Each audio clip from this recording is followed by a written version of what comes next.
said, I quit. He goes, you quit Lowe's? And I said, yeah. And he said, you quit being a store manager? And I went, yeah.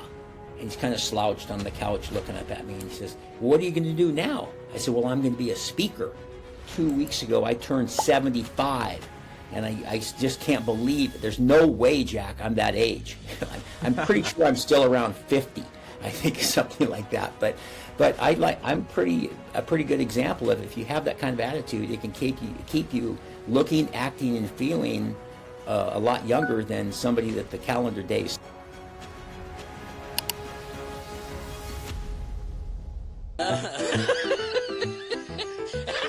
The Grateful Podcast with Jack Wagoner presents. Subscribe. Welcome back to The Grateful Podcast, where we explore the duality of gratitude and ambition.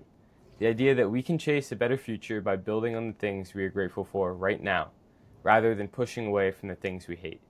Today, we are joined by someone who has dedicated his life to proving just how powerful gratitude can be. Our guest is David George Brooke, also known as That Gratitude Guy. David has spent over 4 decades studying, practicing, and teaching the transformative effects of gratitude. Through his books, keynotes, and workshops, he's helped countless people shift their mindsets, rebuild after hardship, and find strength through appreciation. But David's relationship with gratitude isn't just theoretical, it's deeply personal. After experiencing immense personal loss, he turned to gratitude not just as a tool, but as a way of life. His work is a testament to the idea that gratitude isn't just about feeling good, it's about resilience, perspective, and creating the life that you truly want to live. David, welcome to the show. Thank you, Jack. It's great to be here. I really appreciate you inviting me. Great to have you on, David. So, one of your most compelling quotes to me when I first started looking at your stuff was when you said, gratitude turns what you have into enough. I think society is really built upon the principle of people earning their fulfillment. It feels almost countercultural and revolutionary to say you can just be happy right now. You have enough. Right. So how can we break this pervasive belief that we have to earn our happiness? Well, great question. I think it starts with just acknowledging that question and acknowledging how we are as people. One of the things I talk about in my talks is this idea that what is it with people that are constantly trying to get that guy or that gal has a better house, better wife, better car, better boat, better home, whatever it might be. And I always mention it's kind of like a cat chasing its tail. You're never going to get it. And people get out there and they think, if I just had this, I'll be happy. And one of the things, because happiness has a lot to do with gratitude, they're kind of interconnected. And when people say, well, I'll just be happy when I get this, essentially they're saying they're never really going to be happy, because happiness starts without any material things or things that you have. You're either happy or you're not. And all that might do is be something that's a little nicer or more convenient or something that's neat to enjoy in life. But it's really, happiness starts inside. And so the gratitude turns what you have into enough really says, kind of take an inventory on a daily basis, weekly basis, whatever, and think about what you have. And I sell a lot of these gratitude journals, That Gratitude Guy's Daily Gratitude Journal. And I don't like to tell people what to say. It says how to use the journal, but I want them to try to express it themselves. But when I am pushed on that, and I say, for me, every day when I write mine in the morning and set a good example for all the people that have the journal, typically I put it in order of priority. And for me, the number one thing I am grateful for above and beyond anything else, and there's people with their faith, which I'm fine with that, but is my health. Because without your health, you don't have anything. And then I have 2 phenomenal sons, which I write about all the time, many, many good friends, and I live in a beautiful condo overlooking Lake Washington here in Seattle. You just kind of go through it. So you take kind of that inventory, and one of the reasons why it's the gratitude attitude as well as a gratitude journal is so powerful is because when you write it down, it really reinforces it in your brain.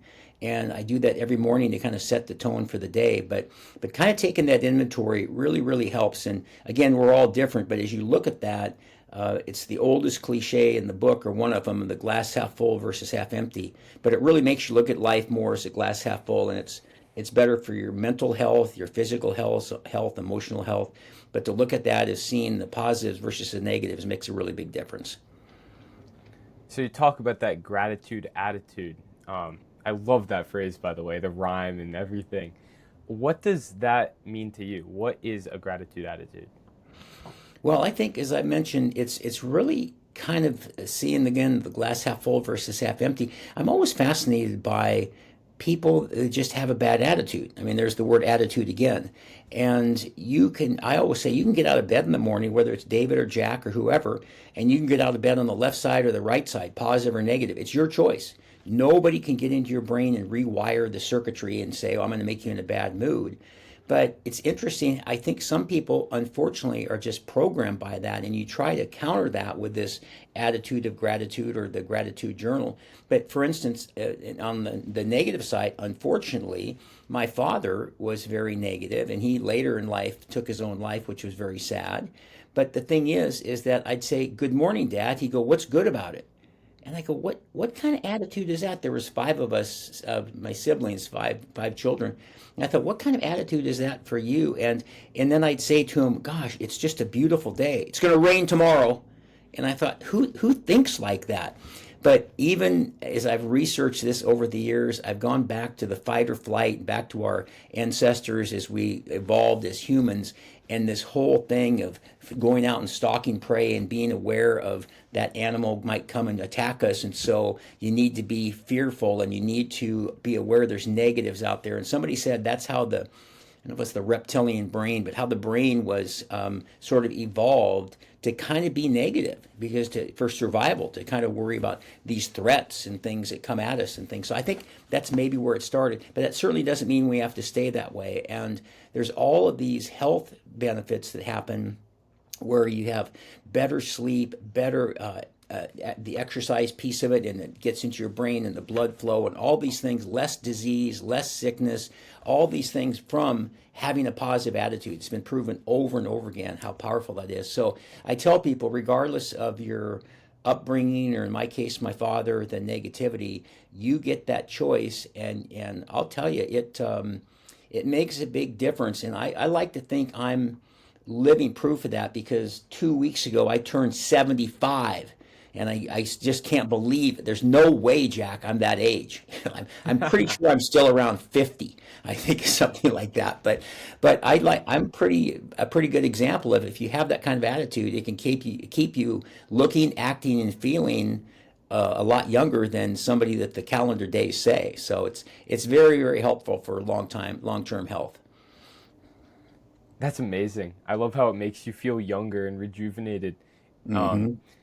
I think one thing with a gratitude practice, you talked about writing it down, and a lot of your stuff is about having a conscious gratitude practice. For a lot of people, I've heard people say this to me, and I think me even a few years ago, I would have said, "Well, I already have a natural predisposition to be very joyful, to see the positive side. I'm an optimist. I'm a glass half full type of guy.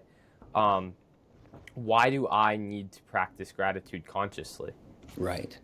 Well, and I think one of the reasons is all those things you say are true. But if most people, I would submit everybody looks back at their life, life is not a linear equation. It's this huge roller coaster, up, down, twisting, turning upside down, and so forth. So when it's up, as I always say, everybody loves Jack, everybody loves Dave. They return your emails, they return your phone calls. You're doing great. You got some new guests you're excited about or whatever.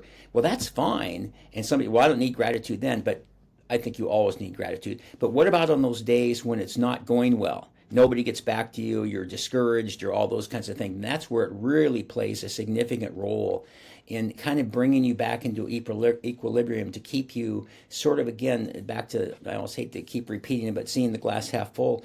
And again, those health, mental, and physical benefits that it has for you. But it's interesting, and too, with this attitude of gratitude, I'll put a shameless plug in here for it, but this is one of the books that I did. It's the Gratitude Journal, that Gratitude Guy's Daily Gratitude Journal, and there's a little saying in the. It's got a template, so you kind of fill it out every day, and you can see, of course, I fill it out every day and so forth. But there's a little saying in the front of it that says, "If you think about it, it's like a dream. If you talk about it, it inspires you. But if you write about it, it empowers you." And there's something, and they've proven it, that you can take this and with all this cursive is going away and everybody's on the and they're talking and sending message to Jack and everything is all digital and all done through technology. But that actual, in the gratitude journal, there's always a space each day for the highlight of your day. And so I always write in the morning. So the highlight of my day is what happened to me yesterday. So there's about a 90% chance that tomorrow one of the highlights of my day is going to be talking to Jack Wagoner back in New Hampshire on the podcast, because I love doing podcasts and I love reaching out to people. So, but it plants it in your brain, and it really, you have a much better level of retention by writing, I am so grateful to Jack for inviting me to the podcast, and it makes a big difference. So I'm a huge advocate of the gratitude journal, and of course I've got mine that people can get, but especially the writing part of it. It's so good, because and I had something else that's happened. I've done like 700 talks in the last 10 years. And in the last couple of years, I've done maybe 100 virtual. So it's because of the pandemic and COVID and everything. But when I was in person one about 2 weeks ago, and sometimes I get a standing ovation, which is just unbelievably thrilling. But I walk off the stage and I use a little scale in here, 1 to 10, to kind of assess your mood. How are you feeling? And so on most days I wake up, I'm a 9. And after I write in the gratitude journal, I'm at 9.5 or so. But when I walk off the stage and I get a standing ovation, I'm automatically a 10. It just doesn't get any better than that, and so forth. And so it's neat to be able to impact people's lives. And when you see that, when you can really help people, it's just so powerful to see other people kind of get the message. So that's kind of what my whole thing I've dedicated to, is getting to as many people as I can to explain to them what a powerful mindset this is and how well it can work for them. I love that. Yeah, if you want to help yourself, help others, right? True, very true. Well said. Well said. Yeah. Yeah, I think it's so amazing what writing it down and what consciously transforming and shifting your mindset to gratitude can do for you. Mm-hmm.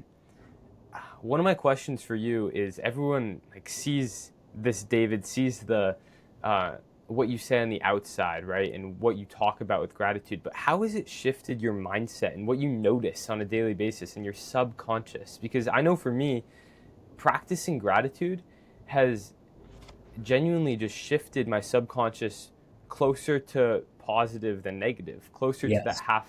half full. And I think that's the coolest thing about gratitude that maybe we don't always talk about because it's hard to explain to other people. Well, and I think it's such a good point. It comes back to this thing that I feel so strongly about, is just a choice. And this getting out of bed on the left side or the right side. So obviously, Jack, you've seen a shift of how it's helped you. And so when you see that, you want to help other people and tell them. And so I realize in any audience I'm speaking to, I'm never going to get 100%, but I'm also not going to get zero. I'm going to get somewhere in there. And if I can get, when I look out in those audiences, as an example, if 50 to 75% are watching me and paying attention and all this kind of thing, I feel I'm really making progress. And then when they come up to the book table afterwards to buy books and journals, that I will say, what's your biggest takeaway? And they talk about it and so forth. But it's just something that I offer to people as a way, because this, again, the thing, I never get too much into, what's the old line, sex, religion, and politics, but also just kind of the meaning of life. But life has there's an end point to it, and we don't talk about it very much. Everybody celebrates their birthday and all that kind of thing, and I'm kind of in a little different space right now, because I have 3 brothers and a sister. I lost one brother last year.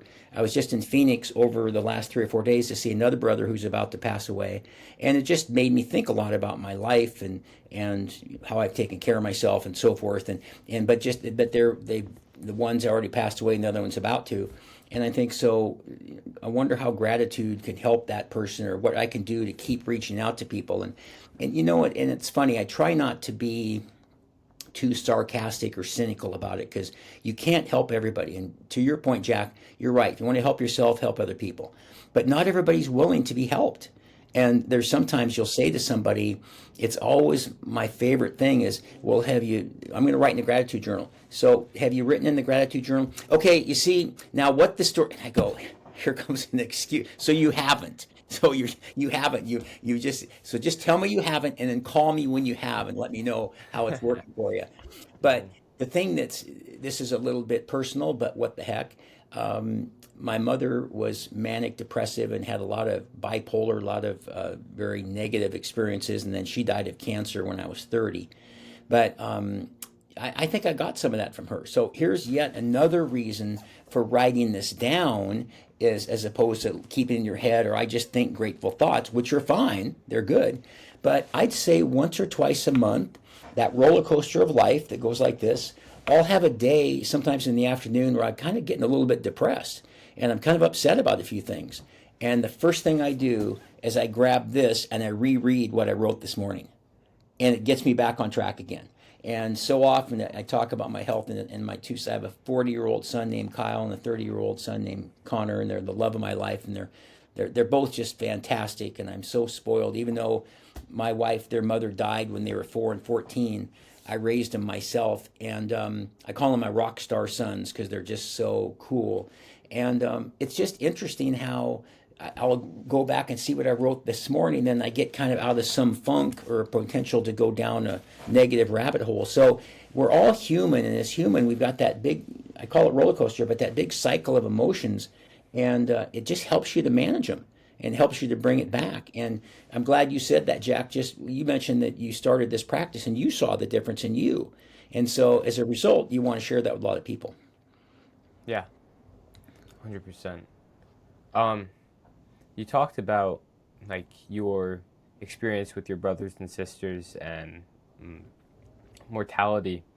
I think as a younger person, I I often wonder what it's like to get older, and like is it a scary feeling? Is it and how does gratitude help you with that? Because I imagine like you start having to take less for granted, right? Yeah, I think it's. I wouldn't call it scary. That's a good choice of a word. But it certainly, when I turned 75 a couple weeks ago, I noticed I'm already pretty introspective, and I think about things, and I'm not just impulsive and go do something, and I really think about what's the meaning of this and so forth. But it made me even more introspective and thinking about, okay, so I'm 75, so let's say I've got for probably 10 and maybe even 20, possibly 25 years on the planet.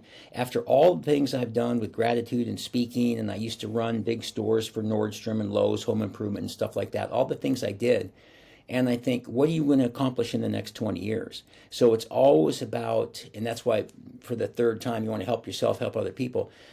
Honestly, Jack, I was on a podcast, speaking of podcasts, a couple months ago, and I guess I've gotten this question before, but I liked it. How do you define success? Hmm. And I went, oh, okay. And I said, well, can I break it down into personally and professionally? And they said, sure. I said, well, personally, I define success on how well Kyle and Connor are doing. Because again, they lost their mother when they were very young.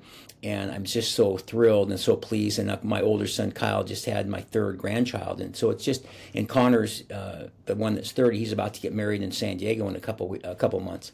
And so, and then I said, but professionally, and this is where I can get emotional about this, but every week, whether it's my videos, talks I've done, emails, cards, voicemails, texts, different things, every week, anywhere from 2 to 3 people tell me I changed their life. And I just can't even, I can hardly say it sometimes without getting choked up, because I think, how did I get so fortunate to, the last thing I did 10 years ago, I was managing a Lowe's Home Improvement north of Seattle, and I quit. And I said, I want to be a speaker. It's what I always wanted to do. And I was 63 years old at the time. And I'm so glad, sounds self-serving, so glad I had the guts to walk away from it. But I just didn't want to leave this earth not following through on one of my dreams, which was to be a motivational speaker, which I had when I was 18. So it took like 45 years, something like that. So, but to impact those lives is just, and when you show people those things. So to get that validation, I tell people that I have a notebook over here. It says heartwarming emails and texts, and 3-ring notebook, and I've got a lot of the emails, and I put them all in there. And there's another thing: on a bad day, I can go, if I'm not doing well, something's bugging me, I go grab that notebook, start looking through all these notes that people have sent me, and it'll pop you right back up. And one of the things I do in my keynotes is, I'm not a fan of PowerPoint. I know a lot of people do Hmm. PowerPoint. maybe the majority, I don't know. But I do a lot of exercises and activities, and I hand out in person, and I can do them on virtual too, because I tell them grab a piece of paper and write this, and I'll hand out little 3x5 cards, put them at all the tables and stuff, and then they write, do an exercise in the front, and they do an exercise on the back. But I tell them all these exercises that we do, and there's probably 5 or 6 in an hour, are all designed to help you on the bad days. Because again, on the good days, it's easy to be rocking and rolling because everything's going great. So I provide these exercise activities, little things you can do, and I'll give you one right now. I'm looking right at it here. This is an example. I tell people, so take out a pad of paper, get your pen, get ready to go. I'm going to give you 60 seconds. Now, this is going to seem like a big exercise, but I just want you to take 60 seconds. As fast as you can, I want you to write down the most memorable events of your life. Personal, professional, trips, vacations, mom, dad, girlfriend, learning how to drive, whatever. What are the most memorable? So they're all writing real fast. So then at 60 seconds, I go, okay, so now stop. Now here's what we're going to do. I'm going to give you a week on this. You got to promise me you'll follow through on this assignment. So today's February 13th, so a week from today is February 20th. I want you in the next week to go back to that list and add as many things as you can. 'Cause you can't think of them all in 60 seconds. And then I want you to put it in order of priority. What's the most memorable? Number 1, number 2, and so forth. And then I said, and then you can do one of 3 things: top 25, top 50, or top 100. You pick whatever one you want. So me, at my 7+ decades on the planet, mine says the top 100 most memorable events of the life of David George Brooke. And so I put it in order. Number 1 is Connor, number 2 is Kyle, and it just goes down the list. I saw the Beatles twice. I learned how to fly. I was a national champion hydroplane driver. I've done all these different things. And it's another one of those tools. If I'm thinking, gosh, Jack's done so much more than I have. I haven't done anything. And then I go look at that list and I go, what are you talking about? Look at all the things you've done. You've spoken in 24 of the 48 contiguous states, et cetera, et cetera. But they're all designed to get you back on the right track when you go down the wrong hole. You're reminding yourself of how amazing you are, of the moments that make your life great. That's so cool. Exactly. Just when you said that, I was trying to reflect back on my most memorable moments. And sure. Yeah, I think my most memorable moment would be stepping off the plane into France when I got there. Here, wait, I'm going to show you. Or stepping off the train. So I have this sign right here. I spent my junior year of high school in France. Wow. And it was a crazy experience. But that's another thing. Like, if I'm ever having a bad day or anything, I remind myself, like, look at what you did. No one does that. And Exactly. it really is that self-assurance that you've done things is so cool. I really like And there's that certain idea. things that it combats. A lot of people suffer from self-esteem issues, and I argue people that behave poorly and talk down to you or don't respect you or any of those kind of things, 90% that you can trace back to lack of self-esteem. Because when people feel good about themselves, they don't have to knock you down or try to impress you, or I guess I had a Ferrari once, or any silly stuff. But there's other ones that come out there, comparisonitis. I talked about that, like the cat chasing its tail. You keep comparing yourself to other people, you'll never be happy. And that's ridiculous. And so just the most important relationship I say all the time you're ever going to have is the person you see in the mirror. That person you see brushing your teeth in the morning, that's the most important. However you can get that just even more solid. But there's other things that come up like imposter syndrome. I hear about that a lot from people that don't feel they deserve. There was somebody I read the other day, somebody famous, it was a Grammy or one of those things, they won an award or whatever. And they talked about how much they suffered from imposter syndrome, thinking they weren't worthy and they weren't very good. So we all suffer from these things, and I think we all do, and half the people admit it, and then the half that don't are just not being truthful. But these are little techniques and things that can really help you to combat those different types of negative emotions. Interesting. So, as have you noticed any correlation between the growth of social media and things such as imposter syndrome or comparison? Because as a young person, a lot of people around me say that social media is the root cause of things like that. Mm-hmm. And I often wonder if it's just an amplifier of it, or if it's actually, because I imagine things like that existed before social media. So I Sure. want you to kind of touch on that and where you think social media, what role you think social media plays in imposter syndrome in comparison. Well, that's a great question. And I'm trying to think if people have asked me that much before. I don't remember as much. So that is a great question because I've said at my age and my view of it that social media, I could argue, is either the worst thing that's ever been invented or the best thing. And when I think about the best thing, people can see the pictures of babies of their friends that live halfway across the country, and isn't that cute? So you got all this type of thing. But there's so many negatives from the comparisonitis to the bullying to all the things that have happened that I think in many ways it's really a terrible thing because I think it just exacerbates the problem and makes people. I mean, I hear these things all the time about somebody took some pictures, they were in Hawaii, and then 6 months later they go, "We're back in Hawaii again," and the person looked and they could tell it was the same pictures from 6 months ago, and it's like I've been to Hawaii twice now, so I want to impress you. I mean, it's just so silly. So I guess like anything, well, this actually comes to mind something, and I guess I'd put social media in the same category. When I do senior centers, so the average age is 80 to 90. So I Mm-hmm. always try to find the oldest person that I can who's been on the planet the longest. Lots of times they'd be early to mid 90s. And so just one piece of advice, and I just finished my speaking, so I'm talking to people afterwards. And I heard a lot of different things on advice, but one of the ones that came up the most often was everything in moderation. And so I think that social media is no different.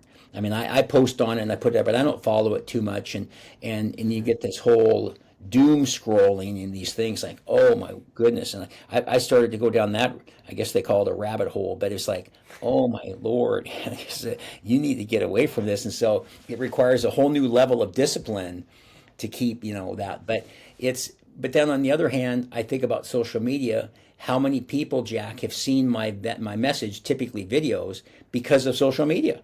So Mm-hmm. there's that side, and I don't think of YouTube as much as social media, but it kind of is. But Facebook and LinkedIn and Instagram and especially TikTok, and so I guess like anything used properly, it can be a very positive thing. But there's always going to be people that get carried away and stuff, and it's like I'm somebody who's never. I just never drank. I just don't. It just doesn't appeal to me. But I think alcohol is the same thing. For somebody, I like the taste of a beer. I like this cocktail. That's fine. But if you have 4 or 5 beers or 4 or 5 cocktails, it's not good. So I guess the moderation thing kind of makes sense to me. Yeah, yeah. Social media is definitely, it highlights the extremities of society, I think, Hmm. um, but it it causes a lot of harm and it brings a lot of good to the world. I love what you said about um, how many people have seen your message. I mean, Right. 16,000 subscribers on YouTube. I mean, that's YouTube isn't as in this. It's social media, but it's not in like the as addictive ones. Right. True. But I think it's definitely brought good to this world. But you're right, it's definitely not in moderation anymore. Right. Doom scrolling, all those things, and billions of dollars poured into it, trying to hook people's attention like a Oh, drug. it's crazy. There was a movie years ago. I forget the name of it. Russell Crowe was in it, but it was about how the cigarette companies were convicted or accused. I don't know if they were convicted of putting more stuff in the tobacco to make it more addictive. And so I think that when you think of doom scrolling and all this kind of thing, my favorite word that's been used maybe more than any other word in the last 10 years is algorithm. And so, well, the algorithm Mm. figures out what Jack likes. The algorithm figures out what David likes. And so I'll get something, and sure enough, oh my God, there's another video about this. How did that know that? And so I better watch this one.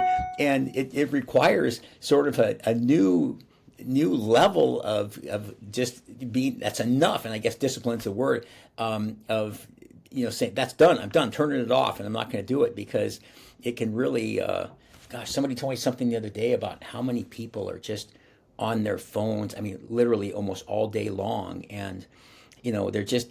And then I come back to, so what have I learned at 75 years old that I would have liked to know at 18? I've asked that to people a lot, and one of the things is I didn't realize that life was going to be this difficult. I don't know why. I don't know what my expectation was. I just didn't think. I mean, my mom and dad died. My wife passed away. She was only 38.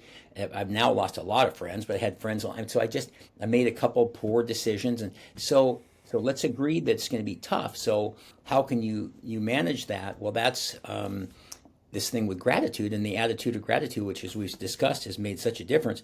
But there was the 5 regrets of the dying, and I think about all these people now that are doom scrolling or just watching their phones all day long or not doing much. And I forget all 5, but one of them was, I wish I'd kept more in touch with my friends. I wish I'd lived a life more true to myself and not what others had wanted for me, like your parents. Jack, we want you to be a doctor, and maybe you didn't want to be a doctor, whatever. But one of my favorites of the 5 is, I wish I'd taken more chances. And I know for me, I've taken a lot of chances in my life, and a lot of them worked out, a lot of them have not. But I mean, I wanted to learn how to fly, and I learned how to fly and had an airplane for about 10 years. And then I wanted to race a hydroplane speedboat, and we got to be national champions and things. And I raced go-karts, and I skydive and scuba dive and hot air balloons and I wanted to do all those things. But now at my age, they don't appeal to me as much anymore because I don't want to. I'm a little more conservative now. But my point being is, instead of doom scrolling or looking at a phone all day long, look at all these things that you're passing up you could be doing in life, which are so much fun. So that's, unfortunately, I think, one of the downsides of the social media. If you're enjoying this episode of the Grateful Podcast, I would very much appreciate it if you could either share this podcast episode with friends and family, or kindly leave a review down below on whatever podcast platform you're listening on. It would help me be able to make this podcast better for you, better for all my other listeners. Thank you. Enjoy the show. Right. A quote I like to live by is, in 10 years, I'll regret what I didn't do more than what I did do. Yes, that's a great quote. That's a very, very good one. Yeah. Sounds like you've really embodied that quote. I think, talk to me about hydroplane national champion. Yeah, that was really fun. It was and I think the hydroplane started in Detroit and in Seattle, and because it's called a 3-point hydroplane, and there's different types of speedboats, of course, but the hydroplane has got the 2 sponsons and then a big huge motor and then the driver and so forth, and so it rides up on the air, so it's kind of hence the name hydroplane, and it has the air underneath it and so forth. But my brother and I got started. This is the brother that unfortunately passed away last year. But we got started in it, and we ended up going all up and down the coast from Canada to San Diego, and even one thing in Mexico. And in 1984, and there was maybe 1,000 boats in the country. We were the #1 boat in the country, and we were national champions. And it was so much fun. And we go on parades and all these towns where they'd have the races at the local lake and stuff, and you're on the boat going like this, waving, and then people would ask me I get asked for my signature on books now, but back then it was really cool. Can I have your autograph? You're the driver of the lawman, it was called. And but here we go again, Jack. I think that there's just always this, coming back to this, everything in moderation. One of the reasons why after 10 years we got out of this, I saw 10 or 11 people get killed. And it wasn't, they'd flip over and the boat would hit them and they drowned or whatever. So it was, again, trying to figure that, do that, but do it and have fun and do things, but just be careful along the way type of thing. Because I don't want to I would never wanted to be a person that would sit in my house and, and again, now that's where social media is. And I remember as a young boy visiting aunts and uncles and grandparents in rest homes, and I thought, what a sad story. Just all these rooms, the people just sitting there in a bed, just watching TV, and there was nothing else. And so now they're older, but I'd like to hear their stories and hear what they did. And that's where I love the thing you just reminded us about, the regretting what you didn't do versus what you did. And that's why I like that, taking more chances, because it's kind of, I remember the throwaway line, but it's such a great line about, what's the worst thing that happened to you? Nobody dies here. So it didn't work out, and you tripped and you fell and you skinned your nose or something. Well, get up and do it again. So it's fun. And one of the things that I really push, especially at my age, but I also have coaching clients that we talk about this word a lot, and that's, what's your purpose? And it could be anything from left to right, high to low, whatever. But I think most people, deep down inside, want to figure out what their purpose is. And they say that people that have a purpose live 7 to 10 years longer than those that don't. And I think some people don't know how to get started. But the old line about, eat an elephant one bite at a time, or a marathon or something, it starts with one step and then you take two steps and so forth, all those cliches, but they're true. So it's fun. And we have a big company in this town everybody knows called Boeing. And it's pretty much been documented over time. The people that work there 40 or 50 years, from 20 to 60, they retire. And 6 months to a year later, they're dead because they don't have any purpose anymore. So, but just shift your purpose, do something different, do something new. So anyway, but I think that having an attitude of gratitude really helps you with your purpose as well. So how do you help people that are lost in their purpose find their purpose? I think it starts with, I'm a big fan of, I have Jack written on here and on taking notes, and that's why I don't do the PowerPoint thing. I really like a lot of writing things, but I have really different exercises about things that you always like. Let's make a list of all the things you wanted to do in your life that you haven't done yet, and that's one thing. And then figure out, what did you want to be when you grew up, and what would be something you could do all day long and you wouldn't get paid for it and you wouldn't care because you like it so much, or that you do all. So I try to ask a lot of those questions. So then they come up with those lists, and I say, now put them in order of priority. What's number one down to number five? Okay, so let's go to number one. What you could do about that right now to start working towards that? And maybe I always wanted to do volunteer work or something. So is there a homeless shelter or a church or a Goodwill or a food bank or something near you? Yes. Once you're going to go there tomorrow and help them out and sign up, great. So start having actions and that type of thing. So all of that will lead you to the purpose. I love the one, what I wanted to be when I grew up, because so many people never do that, and it's like, I was at would have been 1969. I was a freshman at the University of Washington here in Seattle, and I had a teacher from high school ask me to come to his class, at senior class at another high school, and do a 30-minute talk on what it's going to take to be successful. So I did the talk. I remember drinking water. I was all kind of nervous and stuff. And I walked in and got in my car after it was done, and I thought, that's what I want to be when I grow up, is a motivational speaker. And that was 1969. So it wasn't until 2013 that I actually acted on it. So knowing what that is when you wanted to grow up or those kind of things is really cool, because it's never, I started all over again at 63, and Jack, most all of my friends are all retired or semi-retired, and how come you're still working? I said, I'm going to work forever. I said, I love what I do. I get to inspire people and motivate people. I'm going to do it forever. And I realized something about purpose. Not totally, but a lot of what we talk to about our friends and neighbors and different things is what we do for a living. It's just part of the thing. So when you don't have that anymore, half of it is gone. And some of them, they just want to talk about their golf scores or what a great coffee they had at Starbucks or whatever, which is fine. But it's really fun to stay connected with people that are really living their purpose, or at least trying to find it. Gosh, David, I think it's absolutely amazing that you went after what you wanted at 63, the age that most people want to retire. They're Right. done. They're burnt out of the workforce. You said, you know what? I'm going to go follow my dreams from when I was a kid. Right. I recently interviewed my dad on my Mhm. podcast. The episode actually came out yesterday. And for a while, he didn't do what he wanted to do. He didn't follow his passion. And at 43 years old, he said, you know what? F it. I'm going to be an artist. I want to be an artist. I'm going to start Wow. painting. That's going to be my thing. And that's his thing now. That's fantastic.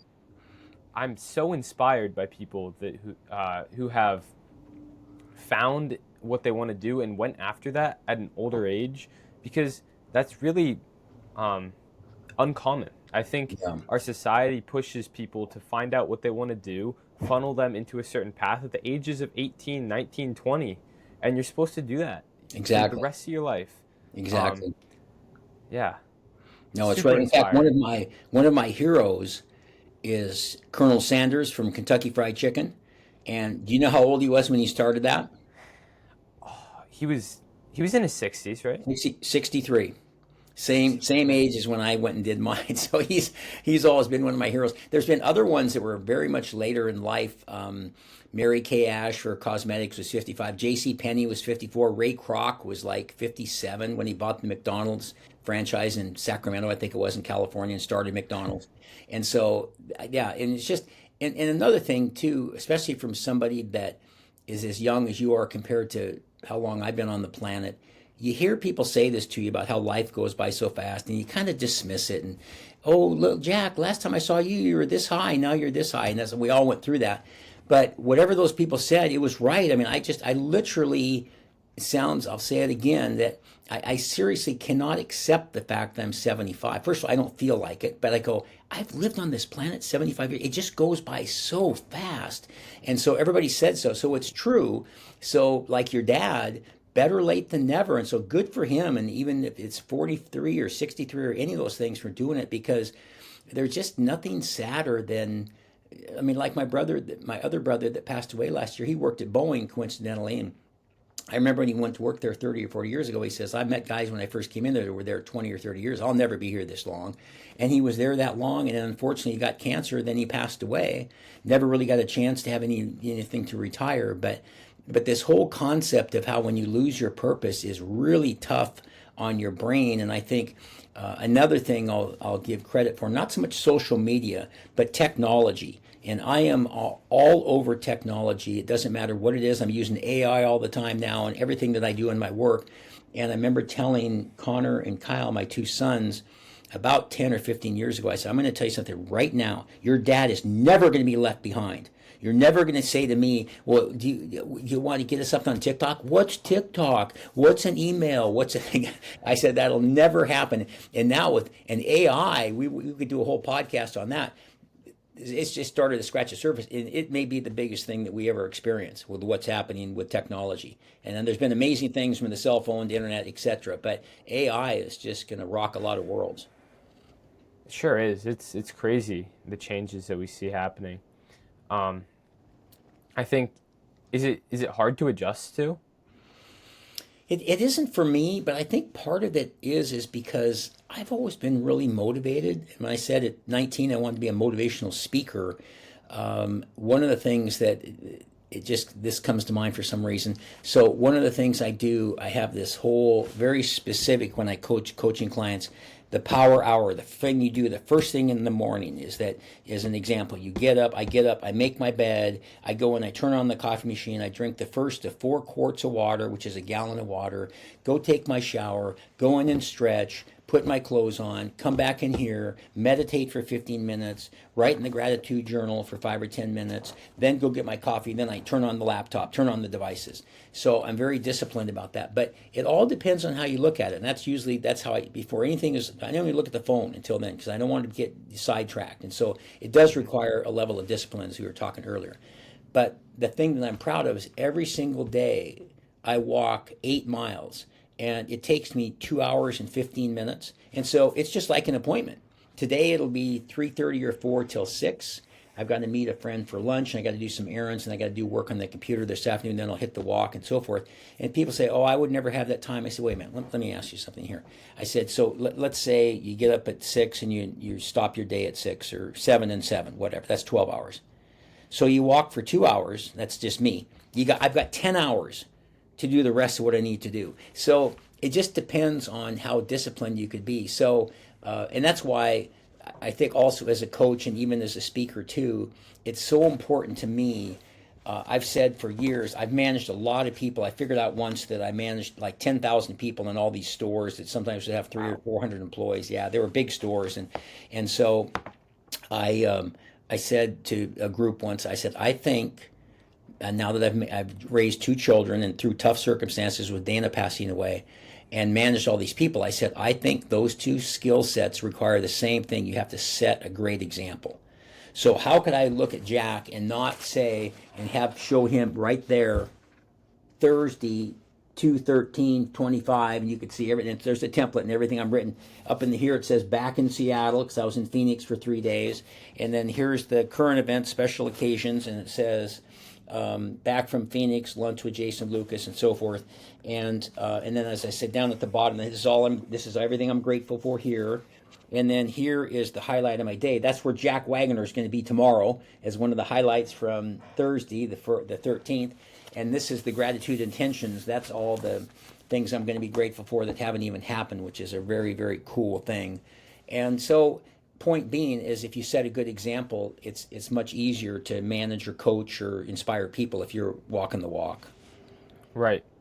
Um, it sounds like we have a very similar morning routine. I think that's really cool. That's good. So you talk about how motivated you are. In the introduction, I touched briefly on the idea that's propagated that growth is achieved through pushing away from the things you hate. People seem to struggle with the idea that you can be appreciative of your current circumstances while chasing something better. So how have you overcome that mental barrier? How have you kind of kept gratitude and ambition together, and how do you help others do the same? Well, good question. First of all, I would like to take a ton of credit for this, and I'll take 20% or 50% or something, but I just think there's a lot of things in life that are God given. Like I've always been somebody who's the leader. I'm the pilot of the airplane. I'm the driver of the hydroplane. I'm the store manager at the store. I'm the Cub Scout leader. I went and I did and I just think this is God given. And so, do you want to take advantage of your God given talents? I was on a jury once for assault with a deadly weapon, and there was 12 people, and we never talked to each other. And I just every day I was wearing jeans and a sweatshirt, and so you speak to these people. You can't talk to them until it's over, till you go to deliberate. And so we go into the deliberation room, and the bailiff comes in and he says, "Okay, first thing you need to do is elect a foreman, and then after that's done, take a vote to see what you think, guilty, not guilty, and then let me know if you need any exhibits from the coffee table leg that this guy hit this guy with." So everybody looks around, nobody's saying anything, and they say, "Okay, got it." So the door closes. 10 of the 11 people go, "We want you to be the foreman." And they point to me. I had never said a word, and I thought, see, so I think taking advantage of God-given talents and things is really important. But I just, and not only God-given, but I've really had a hard time answering this question. And Jack, you're a good example. Why are some people so motivated and some aren't? And I don't know if I have an answer for it, because I just think you sort of are, you aren't. And I think where it came up for me and why I'm so glad I had the guts at 63 or like 43 for your dad to become an artist. I think it's in my DNA, and I think I was built that way. And I'm just so appreciative. So many people have died. When the people died for me earlier in life, I just really appreciated the fragility of life. And I thought, I've been given this gift of life. And I remember around 24 kind of questioning. I graduated from high school, graduated from college, got married to a high school sweetheart. I was married to her for about 10 years. So, and I thought, what do I do now? And I remember thinking, I think you need to take advantage of this life you've been given and try to give back as best you can and make a big difference. And you've heard that make a difference thing many times. So I just had it from an early age. And candidly, I've talked to a lot of people. Did you ever really kind of wonder what your purpose was in life? Or no? Huh? I go, really? God. So I go, wow. Okay. And I go, well, Dave, you're so self-aware. I just looked at it as a gift. And this sounds a little self-serving, but I think it'll be fun when I've passed on that my sons in particular, but will say, was your dad Dave Brooke? Was he that gratitude guy? I once saw one of his talks. I saw his videos on YouTube or whatever. And that just makes me happy to know that I left a mark, because I just think I've watched so many people die, some of their own hand, some not their fault, some accidents, different things, that I just have always appreciated I was given this gift of life, which going down the whole other road, which I won't go down. That's why I never drank, I never smoked, I never did dope, I didn't do coke. I don't drink. I don't pontificate about it. I never wanted to mess with my body, and that's why I walk all the time and take good care of it, and take my supplements and drink all my water and get my sleep and meditate and stretch and and all that kind of thing. Is and then plus you get so much smarter when you get older. So it's neat to then be around longer so you can take advantage of everything you learned. So I feel Yeah, very fortunate. interesting. Yeah, so a lot of your nature is just natural, it seems like. Yeah. You're very was there a moment when you realized that this is your nature, or has it always been innate? Have you always been aware of it? Well, I think that thing at 24, when I really asked myself what was my purpose, and I haven't thought about this in a while, kind of a sidebar. When I was 24, I didn't know what the purpose of life. Now I hadn't had children, and as I look at both my sons, and Connor's about to get married, to me, if not at the top of the list, for me, one of the most important things I can say, if you said, give me one or two things I should do in life, one of them is to have kids. Because having children has made such a big difference. I have these two, as I call them, rock star sons. But at 24, I didn't have kids, and so I thought, well, maybe I'll make $1 million. So I thought I'll give myself 26 years by the time I'm 50, and I became a multimillionaire at 30, and I learned how to fix up these houses, and I got all these houses and learned how to fly, bought an airplane, which is a stupid thing to do, but had it for about 10 years. And then 10 years later, I was dead broke because I didn't appreciate it all. And I just was buying stupid things and fancy XJ12 cars and going to Hawaii and buying fur coats for my wife and craziness, and didn't appreciate the value of money. So that really helped me to realize money doesn't make you happy. And so I think for somebody your age, Jack, if you ask me, well, give me the one or two things, and I love things like have kids, really appreciate your health, take good care of yourself, and if you can, and you're doing this already, give back because it'll come back to you in spades and things. So it's, but that's where it was around 24 was kind of the pivotal thing. And then of course I'll tell you a real quick story on when I was 63, I was managing a Lowe's in Mount Vernon, a little town north of Seattle. And so it was December 26, 2013, and I came home. Connor was 17 at the time, and he was sitting on the couch, and I come in with my vest on. This is Dave, store manager, and I walk in, it's 2:30. He says, what are you doing home? And I said, I quit. He goes, you quit Lowe's? And I said, yeah. And he said, you quit being a store manager? And I went, yeah. And he's kind of slouched on the couch looking up at me, and he says, well, what are you going to do now? I said, well, I'm going to be a speaker. And so he thinks about it for a second, he looks up to me, he goes, well, that's just super, Dad. That's all. I wasn't quite expecting that response. And he goes, I have a question for you now. I go, what's that? And he goes, what are we going to do for food? And so, but that's how it started. And I've never looked back. And so I'm so glad. So thinking about life a lot at 24, not reacting until 45, whatever that was years later, and then doing it now, it's been 11 or 12 years. And I just am thrilled to know I could, hopefully I'll be here another 10 or 20 years, but I could leave the planet today and be pretty happy that I tried to make a mark that impacted a lot of people. Yeah. Huh. That's a funny story. Yeah, I know. That's funny. Going. So what did you do for food? Did you Well, make it's money interesting as a you mentioned. speaker?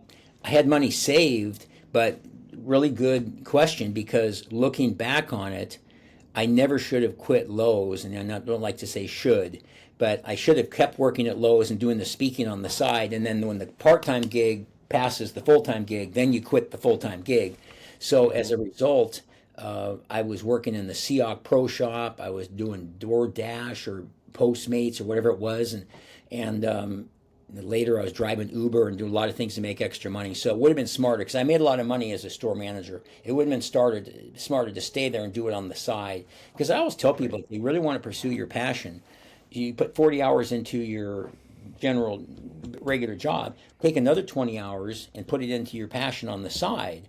And then again, when that passes it, but well, that's a lot of hours. Yeah, so that's the way it works sometimes. You got to pay the bills, so you have to kind of keep the first job. So, but I had another friend point out, Jack. He said, I don't think you would have gotten as far as fast if you had kept working part time at or kept working at Lowe's because you wouldn't have the time to do it. But it was stressful. It's like I remember once I was driving Uber and the gal starts bossing me around and move these bags over here and put this over here and do this. And I wanted to look at her and go, you have no idea who you're talking to. I'm a very famous speaker. I'm the person that's called the gratitude guy. And I just thought, yes, ma'am.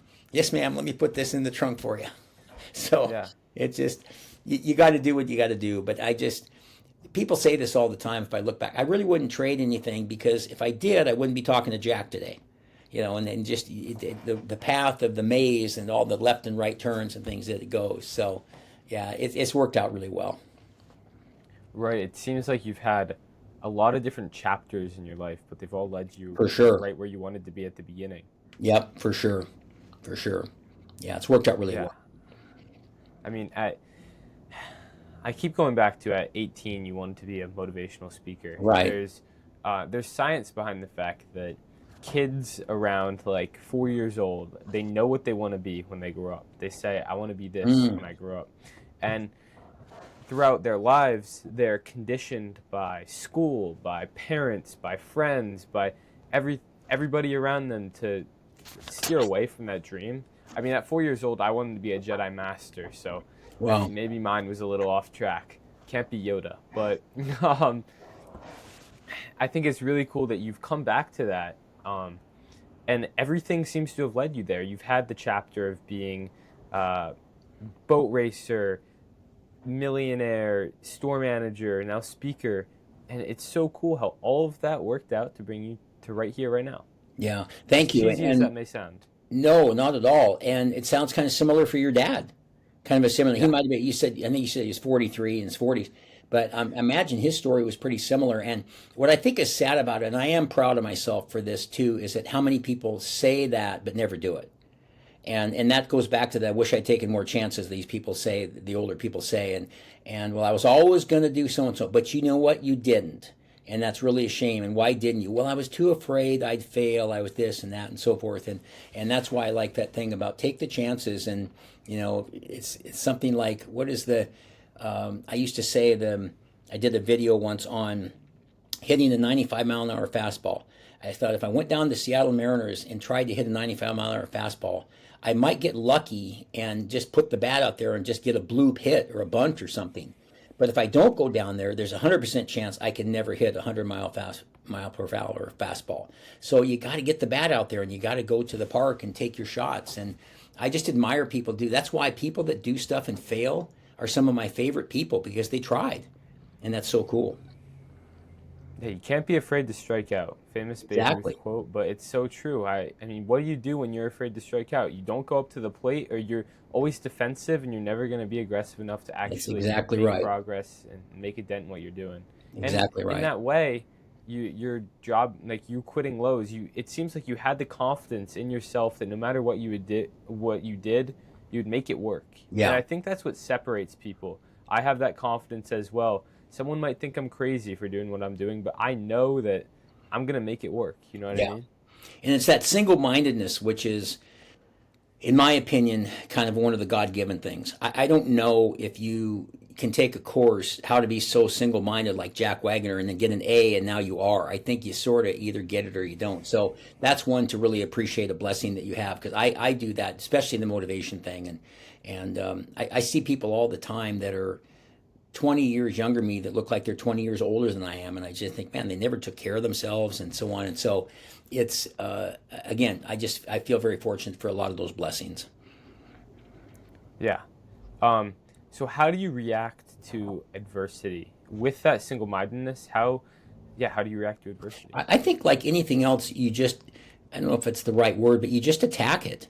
And one of the things I've always been fond of is I'm a huge, even though with all the technology and so forth, I'm a huge note taker. And so my whole world is these half pages of yellow. And here's Thursday and 8 o'clock power hour to 10:30 Jack Wagoner, 12:30 Jason Lucas, and so forth. And I go, so I if I have adversity, I get a pad of paper out and start, okay, what's the plan? Because let's get over our crying, let's get over we're upset and all that kind of stuff. So what's the things, what do I need to do to attack this? And so then you start writing them down, and that's why I love the pad of paper. And I know there's other technologies too, Word doc or whatever. And then I think, okay, now these are the 10 or 12 things you need to do. Okay, now let's make another list and put them in the right order, because number 8 should be number 1. And then you do that, and then you start attacking number one, attacking number two, and going through it. Because there's nothing worse than, oh, Jack, that sounds so terrible. I'm so sorry. Oh gosh, you must feel terrible. I mean, whatever. Once you get past that, okay, let's get some action here, and let's get a pad of paper, and let's put together a plan of attack. And before you know it, it's behind you. And then another lesson learned where you found out you got some obstacle put in front of you, and you learned how to get past it. Because we've all had adversity, some more than others, but adversity is where you really get the lessons. That's what really, you don't learn a lot of lessons when everything's going good in your life. It's just the way it is. I mean, it's nice, but the real lessons are in the adversity. Have you sought out adversity in your life? I wouldn't say so. I think I would say I've taken chances on things that maybe ended up being adverse. I mean, I've made several mistakes in my life that, frankly, I know they say there's no regrets, that got me into adversity. But looking back on them, I kind of wish I hadn't made those mistakes. And one of the things, this is pretty highly personal, but there's two or three regrets I have in my life where some people got hurt, and I'm not a fan of hurting people. And that really bothered me. And to do it over again, I wouldn't do that, because it's one thing for yourself, but for me to hurt somebody else, I can think of two or three times over 75 years where I regret that. And you just have to say you're sorry and move forward and ask for forgiveness, and say, I'll do better next time. Right. An interview I had yesterday, a guy was talking about how gratitude is at the opposite end of the spectrum from things you hate, or Oh, bad interesting. situations. So if you are struggling to find something you're grateful for, look at the things that you regret in your life, or look at the things that you wish wouldn't have happened, or that you struggle with, and you can look on the other side of that. It's because you're grateful for the opposite. Right. Um, I Good think that's point. powerful. Yeah, very, very, very good point. Good point. I agree. Yeah. Well, David, before we end this, where can people find you? Well, thank you for asking me. The easiest thing is my website. It's thatgratitudeguy.com, thatgratitudeguy.com. And then you can see some of my videos on there and so forth. And you can buy the gratitude journals there and different books and so forth. And then a lot of people subscribe to me on YouTube, and that is David George Brooke. And Brooke is spelled Brooke. And then if anybody wants to contact me in person or email to comment or discuss anything, it's David at thatgratitudeguy.com. So those are kind of the three best ways to get in touch with me. It works. You respond. Yeah, exactly. I Exactly. personal experience. I can vouch for you. So, in the Yes. Thank spirit of today's conversation, what are you grateful for in this moment right now? Well, I am grateful for, as I always say, I can't ever help but mention my health first, because I knock on wood, whoever invented that thing. But and seeing my brother Jimmy, who is very near the end, and I've been thinking about it a lot since the last 3 days when I saw him. I just think I'm so blessed to be so healthy, and yes, I take really good care of myself, but some of it is again God given. It's just good fortune. But I'm so grateful for my health and my family, my two sons. And today, just for you reaching out, because and talking to you now today makes me realize that more people, I've been able to express this gratitude, and the reason why this attitude of gratitude is so important to reach more people always makes me even more grateful, because that means, if honest to God, Jack, if even only one person got the message today, it's one more than got it yesterday. So I'm very grateful to you for that opportunity, and that makes me very happy. Yeah, even one person, changing one person's life, that's enough. It's so Exactly. beautiful. Exactly. David, thank you so much for coming on today. I enjoyed You're this welcome. conversation. It's been a pleasure. Thank you so much for watching this episode of the Grateful Podcast with David George Brooke, that gratitude guy. I had so much fun speaking to him. I learned a lot, and I hope you did as well. You can go check out this episode right here if you want to watch. I'm forgetting what side I point to. I think it's this side. You can check out this episode right here with another David from Today I'm Grateful. All right, I'll see you in next week's episodes. Have a good one.